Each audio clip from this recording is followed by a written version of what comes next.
আমাদের জায়গা থেকে এটা বলতে পারি এবং মিডিয়াকে তাদের জায়গা থেকে দায়িত্বশীল আচরণ করতে আমরা বলবো, সামাজিক সোশ্যাল মিডিয়া আমরা যারা ব্যবহার করি এটা আসলে জানি না আইনগতভাবেও বাধা নিষেধ আছে বা আর ভিকটিমের পরিবার তাদের নাম বা তাদের এই পরিচয় যাতে আমরা মিডিয়া বা সোশ্যাল মিডিয়ায় সেটা প্রচার না করি এবং তাদের সামাজিক নিরাপত্তার বিষয়ে আমরা একটা রাজনৈতিক দল হিসেবে অবশ্যই পরিবারের পাশে থাকবো, আমাদের বোনের পাশে থাকবো। সরকারের জায়গা থেকে আমরা প্রশাসনকেও বলেছি এবং সামনে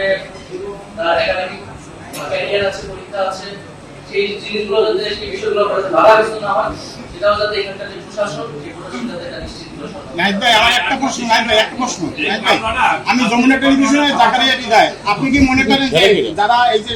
আন্দোলনে শহীদ হয়েছে তাদের যে নিরাপত্তার যে বিষয়টা, তাদের পরিবারের নিরাপত্তার বিষয়টা, এইটা কি আগে থেকে দেওয়া উচিত ছিল না? আপনি তো মন্ত্রণালয়ের একটা দায়িত্বে ছিলেন,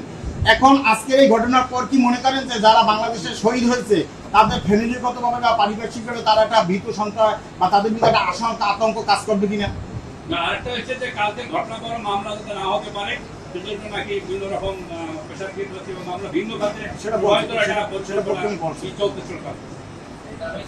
সেটা প্রথমে বলছি। আতঙ্কের বিষয়টা একটু বলুন। আতঙ্কের বিষয় দেখা যায় এই ঘটনাটা শুধু শহীদ পরিবার হিসেবেই নয়, সময় ঘটনা আসলে ঘটতেছে সারা দেশব্যাপী, আমরা এলাকা আছি। তো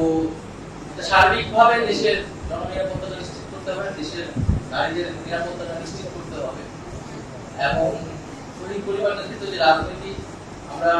আমি যখন সরকারে ছিলাম এই জায়গা থেকে আমি কাজ করেছি তখন, এবং আমাদের জায়গা থেকে আমরা